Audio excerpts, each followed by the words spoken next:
So I'm putting this in my regular EcoSwift envelope because it protects it.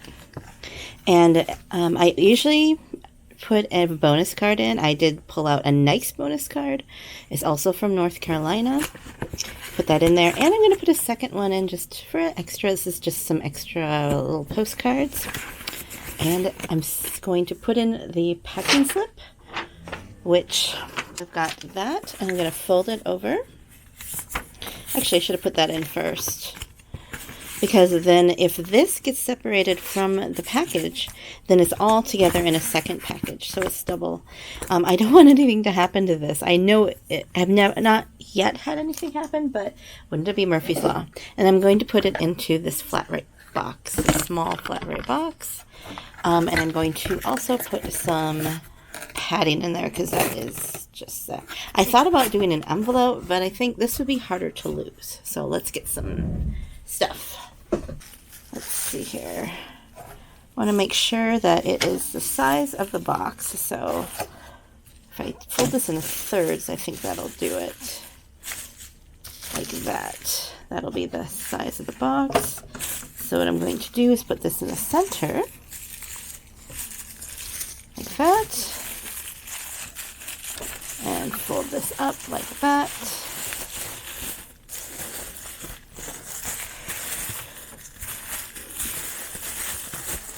There we go, and get some tape. Okay, I'm going to feel like Matt doing tape on my video, and I'm going to secure that. There. So that now fits in here. It doesn't have wiggle room now, like that. So there we go, and I'm going to put the shipping label on it, and it'll be ready to go.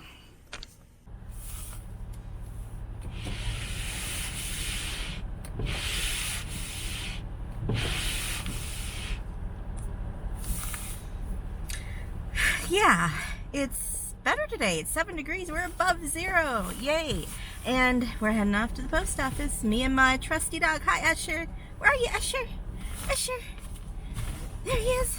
Yeah, he loves car rides. Let's get going and mail this thing off.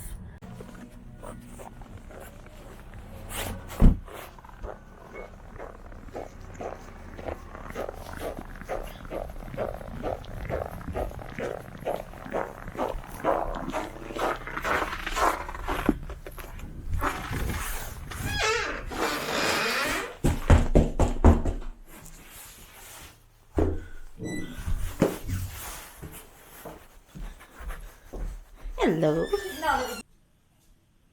Okay, so we're back home and the item was safely delivered to the mailbox.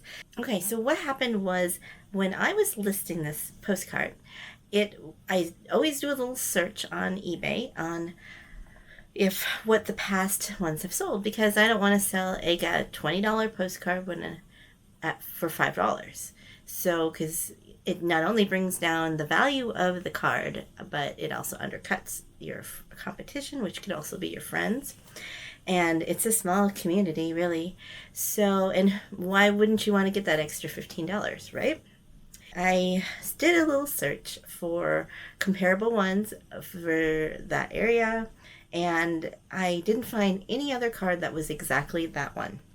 So what I did was I saw that one of them had been sold of a similar content, which it was the hotel, but it was a different view, and it went for a little over $100. And so I thought, that's really cool. I would love it if mine sold for $100. But it was at an auction, and another one of just the lake in that era went for a buy it now at $35 or something like that, but not the hotel. So I put mine up at auction.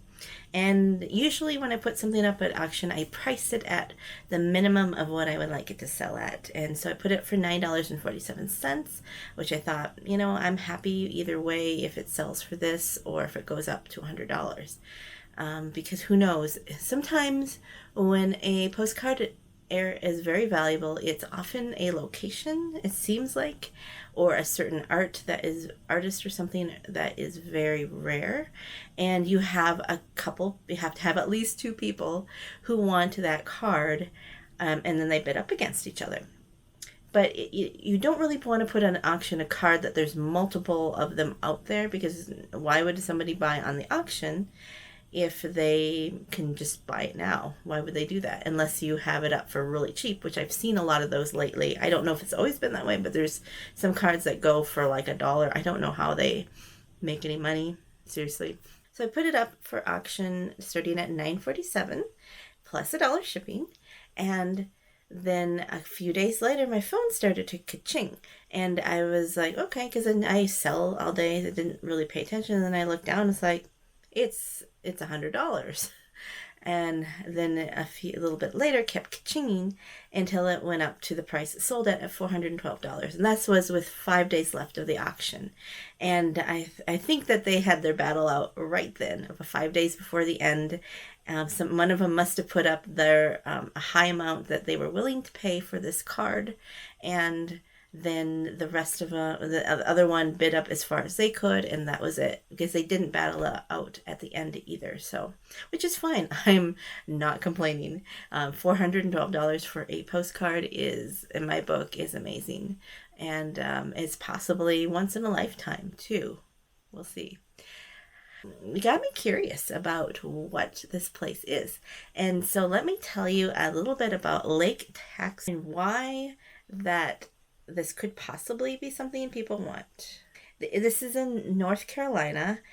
It's a privately held man-made lake, and it's about 640 acres. There's 2 time frames that this lake took prominence, and the first one is involving the postcard that just sold. In 1890 is when they, I think they had the lake. A person named Jennings came to the area and established businesses, including the Toxaway Company, and they filled up Lake Toxaway in 1902. And it became known as the Switzerland of America. It had several fabulous resorts, including the Fairfield Inn, the Sapphire Inn, the Lodge, the Franklin Hotel, and the Toxaway Inn, which is the subject matter of the postcard. And then there's also Southern Railroad came in, because then you have to bring in the tourists. This was the first artificial lake built in the Appalachian Mountains, so there's a little historical significance. So the Toxaway Inn on the postcard accommodated about 500 guests, so it was pretty big. They paid about $17.50 a week to stay there. It was 5 stories high, and there were 40 species of wood cut from the property for the woodwork. They had modern conveniences such as central heat. We kind of take that for granted now, don't we? Electric, private indoor plumbing, long-distance telephones, elevators, French chefs, and the finest cuisine. That sounds pretty fancy. The guests were served with imported crystal and dinnerware, sterling silver, fine linens. They had a ballroom, an orchestra, a billiard, bowling alley, a bar, a gazebo. They could do swimming, golfing, hunting, horseback riding, everything, that rich people want to do. And they had guests such as Henry Ford, the Vanderbilts, Rockefeller, Buchanan, Reynolds, Thomas Edison even too. So it was just quite the place to be. And then in 1916, there was a severe flood, and the river rose 24 inches in one day, 24 hours. The dam that had not been engineered with a water level control gave way under the stress and sent more than 5 billion gallons crashing into the falls of South Carolina. But luckily, the only death was a mule. Poor mule, though. So the inn itself survived, but the lake, of course, did not. So the inn actually stood empty for 33 years, at which time somebody purchased it. They sold all of the things, and then they tore it down. So it's gone, the original one. There is another inn there now, which is not the same thing. It's a rebuilt version. They have refilled the lake. I don't know if it's the same shape and the same borders, but I believe it's much more structurally sound now. So that is the history of the lake, and I thought it was interesting. It is. I love the postcards for the history, and I think that's fascinating. So somewhere along the way, two people really are captured by this history. It could be individual collectors. There could be historical places. There is a community there of the Toxaway Inn, or not the Toxaway Lake. There's now a big clubhouse, fancy place again, and it's for people to golf and do other things, maybe water sports and such. I don't know. But there's another place there now. So maybe some of the new restaurants or business owners are looking for that little piece of history to add to their information and their collection. So who knows? Maybe I should ask them why.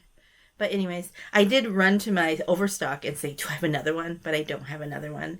But then again, it was only 2 bidders. So one bidder now has that card. So the chances of them having that same bidding war on that same card are very low. So if I could find a different view of it, maybe, wouldn't that be wonderful to find a real photo postcard of it? But I told my husband, this is weird. I was nervous till the end of the auction. I do know that after 12 hours before the auction ends, they can't back out of their bids, which I was like, okay, it's actually going to happen. And then once it ended, then I'm like, are they going to pay for it? And now that's on its way. I'm like, is it going to make it? And are they going to return it, do a scam? Because that can happen too. But I just have to trust. I paid maybe 25, maybe 50 cents if I was buying it locally. I don't remember where I purchased this postcard from.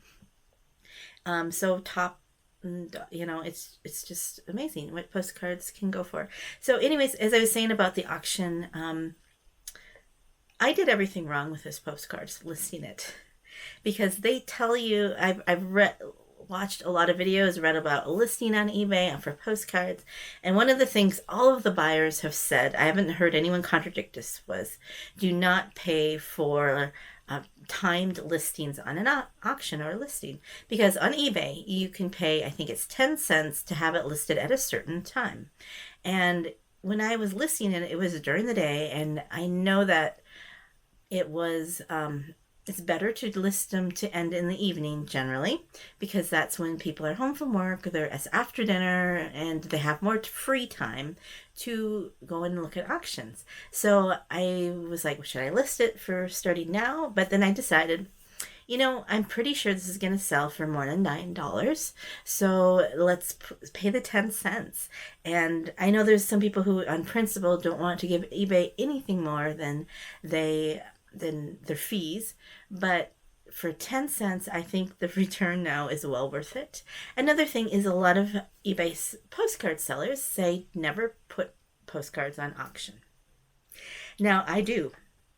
And there are 1 or 2 sellers who will put some on auction that I know about.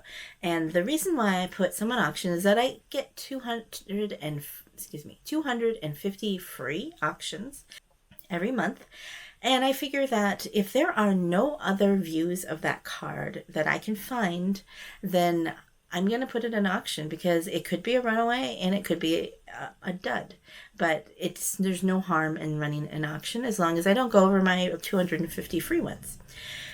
So I often do it, list them at the price that I would my minimum that I would like to have for it.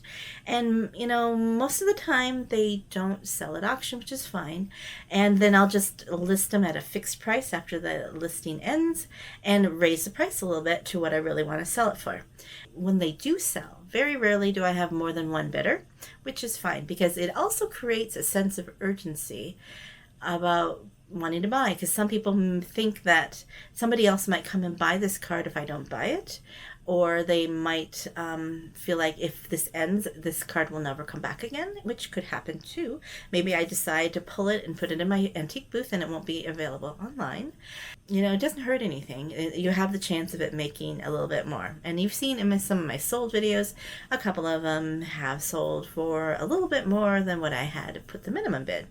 And another thing that happens is that after I put them at the fixed price, buy it now, after the auction, a lot of, like, for instance, if I had listed a card for for $4.97, and then I list it for it didn't sell at auction, and I list it for like $9.97.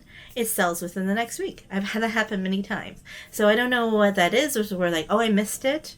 Let me get it. Or are there some people who don't follow the auctions, but they want just buy it now? I know that the reason why you don't want to put them at auctions is because you may not get as much as you could. Like Jackass Retro, who I've been talking about, or I will be talking about a bit, he says to do your research on things and go and look at similar areas and similar things that sell and price it high if you don't know, because you can always come down. And that is good advice. Sometimes they do that, especially if there's one or two other ones out there, or not a lot, or there used to be one out there and it sold a month or so ago, and then I would put mine accordingly. And the danger of putting up things for auction, and I've seen this, is that you may have the card selling for $9, and then somebody comes during your auction and lists it for $8 for buy it now. That can happen too. So you never know. It's a gamble. So anyways, that's my philosophy on postcards and auction. And I just wanted to update you on this incredible sale. I am just so excited about it, and we'll see. I'm not feeling like it's totally completed till the return window is done, but if something happens, I will let you know. But I'm thinking that for the history of what I've seen happen with those cards, that it's probably a solid sale, and the card's in good condition, so there shouldn't be an issue with that. So anyways, thank you so much for watching. Let me know what you think, and what was your best postcard sale or sale that you've had. Did you have a runaway too? So thank you so much, and I hope you have a joyful day. Goodbye.